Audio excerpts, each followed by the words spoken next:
what is the Fantastic Four missing? Okay, I've been thinking about this question for a minute because I'm like, okay, when it comes to Guardians of the Galaxy, what makes Guardians of the Galaxy so great? You got Peter, you got Gamora, you got Rocket Raccoon. Okay, when you got the Avengers, you got Hulk, Iron Man, Captain America. In my honest opinion, Iron Man comics is not that interesting.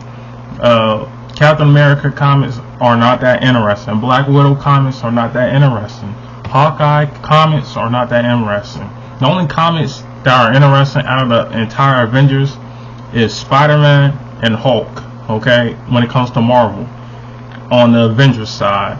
And when it comes to Fantastic Four, I know Fantastic Four as a group in the comics, they have better comics than Guardians of the Galaxy, but for some strange reason in the movies, they don't translate as well. They don't translate as good. Even though they got a lot of dope stories, they got a lot of dope, the pictures of them just being awesome. You know, I was hoping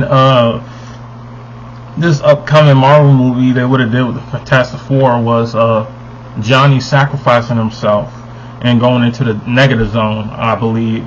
If it's, yeah, I think it's called a negative zone, but you know there's an arc in the comics where Johnny dies and Spider-Man becomes the replacement. And I really would have liked if they dived into that, you know. Just Johnny sacrificing himself, being mature, or just growing into himself. Since you already made Johnny a lot more mature in this new Fantastic Four movie, in the new reboot. But yeah, I think the only thing Fantastic Four is missing is just a better like storyline, movie-wise.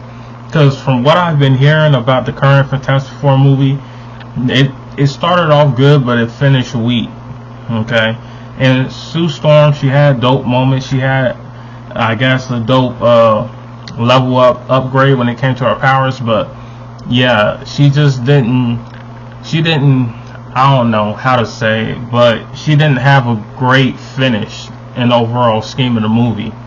And that's all I have to say. It's dope that they added the children in the Fantastic Four. I think this is the first time the Fantastic Four children were depicted in the movie.